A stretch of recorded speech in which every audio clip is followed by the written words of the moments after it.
পরিবার হাসিনা থাকবে, না হয় বাংলাদেশের 20 কোটি মানুষ থাকবে, কোটা থাকতে পারবে না, কোনোভাবে সম্ভব না। বাংলাদেশে মেধার ভিত্তিতে চাকরি হবে, কোঠার ভিত্তিতে নয়।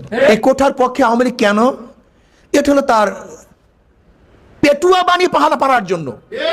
হাসিনার সরকারকে নতুন নির্বাচনের জন্য আন্তর্জাতিক চাপ পদত্যাগের সময় জানালো জাতিসংঘ।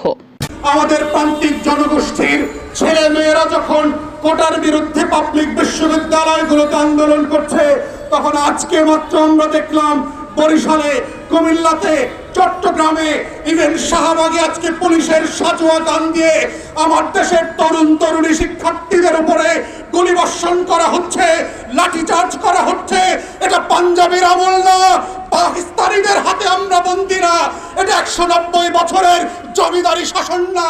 যদি মনে করে থাকেন দিল্লির গোলামি করে, দালালি করে, বাংলাদেশকে দফায় দফায় বিক্রি করে, ঋণগ্রস্ত করে এই দেশের জনগণকে প্রজা আকারে কুকুর বিড়ালের মতো ট্রিট করবেন, সব খেলার শেষ আছে। ফেরাউনকেও ডুবে মরতে হয়েছে, নমরুনকেও মশা মাইরা ফেলছে, মতিয়রকে ছাগল কোরবানি দিয়ে দিছে। আইয়ুব খান রাজতন্ত্র আমরা মানি নাই, ইয়াহিয়া খানের রাজতন্ত্র আমরা মানি নাই, শেখ পরিবারের রাজতন্ত্র মানি না, মানছি না এবং মানব না। সেখানে আজকেও আমাদের অনেক শ্রমিক ভাই বোনরা আসছেন, সারাদিন স্লোগান দিচ্ছেন। তাদের পাওনা টাকা, যেটার জন্য তারা কাজ করেছেন গার্মেন্টসে, সেটার পাওনা বেতনের টাকা তারা পাচ্ছেন না, এই জন্য তারা স্লোগান দিচ্ছেন। এবং তারা শুধু একদিন না, আমরা যারা এই এলাকাতে নিয়মিত আসা যাওয়া করি, আমরা দেখেছি শ্রম ভবনের সামনে প্রত্যেক দিন এরকম হাজার হাজার শত শত শ্রমিক ভাই বোনরা যারা ঘাম ঝরায় বাংলাদেশের শিল্পকে দাঁড় করিয়েছেন, বাংলাদেশের রপ্তানি খাতকে দাঁড় করিয়েছেন, তাদেরকে এই ঝড় বৃষ্টি ঘামে এসে আবার স্লোগান দিতে হচ্ছে তার ন্যায্য পাওনার জন্য।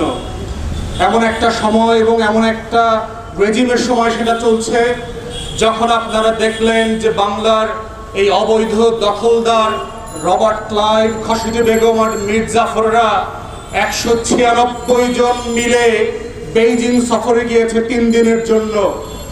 আপনারা যদি কাউ বিমানে চড়ে থাকেন, লম্বা ফ্লাইটের ডলারে পেমেন্ট এবং এটার খরচ বুঝে থাকেন, তেলের পেট্রোলের কত টাকা খরচ হয়, এই 200 লোকের ওখানকার 5 স্টার হোটেলে থাকতে কি পরিমাণ খরচ হয়, প্রত্যেক বেলা খাবার দাবারে কি পরিমাণ খরচ হয়, কয়েকশো কোটি টাকা 3 দিনের জন্য মাসুল দিয়ে শ্রাদ্ধ করে আসছে বেইজিংয়ে, যার ভিক্ষার ঝুলি হচ্ছে মাত্র $140 মিলিয়ন।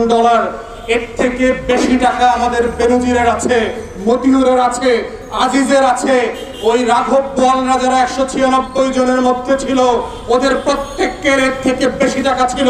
কিন্তু আমার শ্রমিক ভাই বোনরা যখন আজকে বেতনের জন্য আন্দোলন করছেন, গলা ফাটায় চিৎকার করছেন, ঘরে খাবার নাই, ওষুধ কেনার টাকা নাই, বাসা ভাড়ার টাকা জমে গেছে, ঋণের পর ঋণ জমতে জমতে আজকে আর বকেয়া দেওয়ার মতো অবস্থা নাই। গতকালকে দেখলাম শিশু সন্তানকে হত্যা করেছে খাবারের জন্য অভাবের দায়ে। তখন আমার দেশের অবৈধ দখলদাররা, রাঘব বোয়াল, খসিটি বেগম, মীর জাফররা 196 জনকে বিমানে করে 2 দিনের শ্রাদ্ধ করতে যায়। সেই বেইজিং থেকে ভিক্ষার ঝুলি নিয়ে বাংলাদেশে লাথি মেরে ফেলে দিয়ে আসছে। সফর সংক্ষিপ্ত করে ফিরে আসতে হয়েছে। আপনি বারবার বাংলাদেশকে, বাংলাদেশের মানুষকে বোকা বানাবেন, বেইজিংয়ের টাকা দিয়ে রাস্তা বানাবেন, সেতু বানাবেন, রেল করিডোর দেবেন, আর সেইটার বেনিফিশিয়ারি হবে দিল্লি। এই লুটপাটের রাজনীতি বাংলাদেশের মানুষ যেমন বোঝে, দুনিয়ার মানুষরাও বোঝে, বেইজিংও বোঝে। যদি মনে করে থাকেন দিল্লির গোলামি করে, দালালি করে, বাংলাদেশকে দফায় দফায় বিক্রি করে, ঋণগ্রস্ত করে এই দেশের জনগণকে প্রজা আকারে কুকুর বিড়ালের মতো ট্রিট করবেন, সব খেলার শেষ আছে। ফেরাউনকেও ডুবে মরতে হয়েছে, নমরুনকেও মশা মাইরা ফেলছে, মতিয়রকে ছাগল কোরবানি দিয়ে দিছে।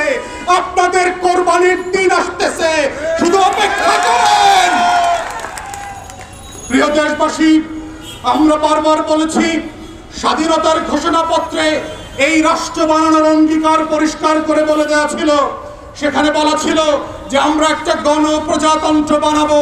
এর মানে হচ্ছে বাংলাদেশের তখনকার 7.5 কোটি গরিব মেহনতি মানুষ, রিক্সাওয়ালা, শ্রমজীবী মানুষরা মিলে একটা নিজেদের বাংলাদেশ বানাবে, যেই বাংলাদেশটাতে কোনো বৈষম্য থাকবে না, রাজা প্রজার বিভেদ থাকবে না, ব্রাহ্মণ নমশূদ্রের বিভেদ থাকবে না, জমিদারি প্রথা থাকবে না। রবার্ট ক্লাইভরা এসে আমাদের টাকা পয়সা সোনা দানা লুট করে নিয়ে যাবে না। কিন্তু আমরা 53 বছর পরে এসে দেখতে পাচ্ছি এই বাংলাদেশটা আজকে আওয়ামী দখলদারদের হাতে, রবার্ট ক্লাইভ আর মির্জাফরদের হাতে লুট হয়ে গেছে। আমার সম্পদ আজকে আওয়ামী ব্যবসায়ী যারা আছে, এসালম, জগৎ শেখ, উমি চাহাদার, সামিট গ্রুপের রায়দুল্লভদের মতো, দরবেশ বাবাদের মতো শুধু দেশ থেকে লুট হয়ে যাচ্ছে না, বাংলাদেশের ব্যাংকগুলো থেকে লুট হয়ে যাচ্ছে। বাংলাদেশের ব্যাংকগুলোতে আজকে টাকা নাই, কাগজ ছাপিয়ে দিচ্ছে। 5 লক্ষ টাকার ক্যাশ পর্যন্ত চেক দিয়ে উঠানো যাচ্ছে না। সেই বাংলাদেশকে আজকে লুটেরার রাজ্যে পরিণত করেছে। যেই স্বাধীনতার ঘোষণাপত্রে বলা ছিল এই বাংলাদেশ চলবে সাম্য, মানবিক মর্যাদা, সামাজিক ইনসাফের উপর ভিত্তি করে, সেই বাংলাদেশ আজকে চলছে মাফিয়াতন্ত্র, জুলুম আর বেইনসাফের উপর ভিত্তি করে। যেই বাংলাদেশ হয়েছিল 70-এর নির্বাচনের ম্যান্ডেটকে সামনে রেখে, ভোট দেওয়ার অধিকারকে সামনে রেখে, নেতা নির্বাচন করবার অধিকারকে সামনে রেখে, 53 বছর পরে এসে এই আওয়ামী বাটপাটদের হাতে বাংলাদেশের রাজত্ব আজকে একটা প্রজাতন্ত্রের বদলে রাজতন্ত্রে পরিণত হয়েছে শেখ পরিবারের।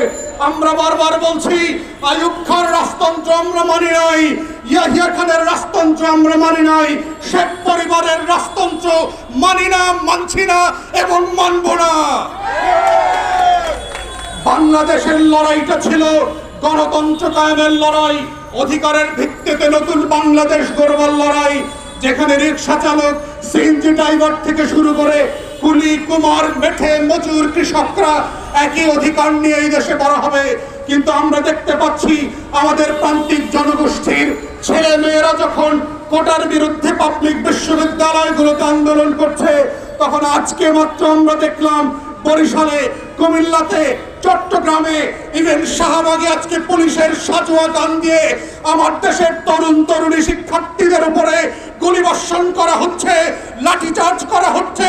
এটা পাঞ্জাবের আমল না, পাকিস্তানিদের হাতে আমরা বন্দী না, এটা 190 বছরের জমিদারি শাসন না।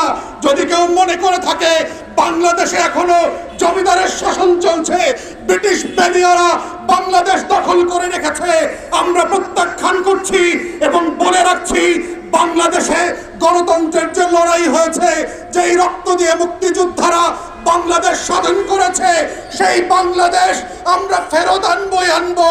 কোটা থাকবে না, ইদার শেখ পরিবার, হাসিনা থাকবে, না হয় বাংলাদেশের 20 কোটি মানুষ থাকবে, কোটা থাকতে পারবে না, কোনোভাবে সম্ভব না।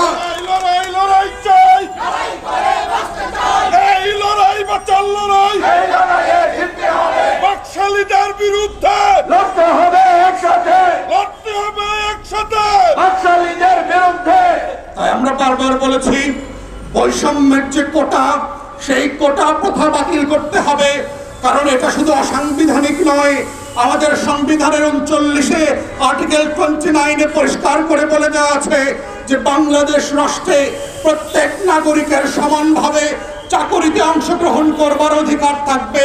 কিন্তু এই কোটা পদ্ধতির মধ্য দিয়ে বাংলাদেশের চেতনা ব্যবসায়ীরা, আওয়ামী মুক্তিযোদ্ধা শ্রেণীর ব্যবসায়ীদের একটা কোটারিতে পরিণত হয়েছে বাংলাদেশ রাষ্ট্র।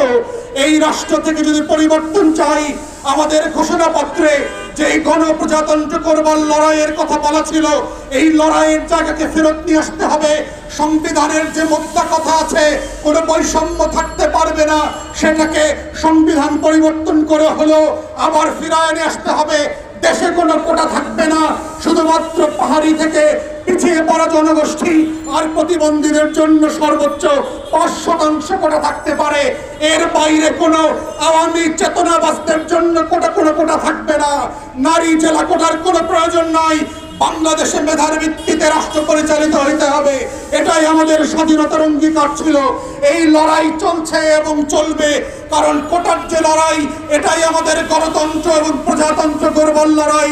এটাই হচ্ছে বৈষম্যের বাহিরে এসে গণপ্রজাতন্ত্র সাম্যবাদী রাষ্ট্র করবার লড়াই।